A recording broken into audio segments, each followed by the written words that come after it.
Lali follower nama arrabsu. Follow xiqqaan qaban nama arrabsanii.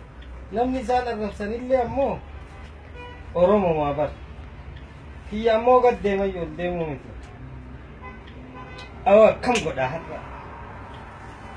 Kiyyas akka dabalamu follow arrabsuu qaba nama arrabsuu qaba. Eenyuun haa arrabsu ree. Arsii arrabsa yoo jedhe abbaan kiyya arsiidha. Harargee arrabsa yoo jedhe haadhaan harargeedha. Jimma arrabsa yoo jedhe jaartiin tiyya jimma. Yaa Rabbi. Shawaa arrabsa yoo jedhe jaalallee tiyya takka yaadadha mana barumsaatitti ta'a. Akka malee wal jaalan sababuma isii akkami shawaa arrabsa.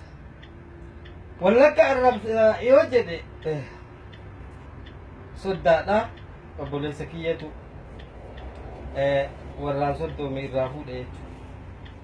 Iluu arrabsa yoo jedhe iluu keessa dalagaaf ture akka malee namatti tolaa warri iluu eenyuun arrabsa. Gujii arrabsa yoo jedhe gujiin tunis wajjin mana tokko galle saahiba cimaa qaba gujii ka akka malee Oromoodhaaf dhukkubsatu jechuudha. Eenyu haa arrabsu ree hayyee. Eenyu arrabsa.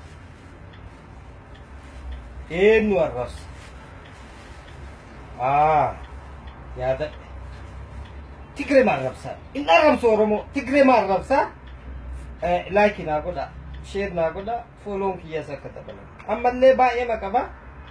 Yoo kanama hedduu laalu itti hinaafa malee ammallee follow baay'ee qaba yoo xiqqate gara nama jahaa qaba follow.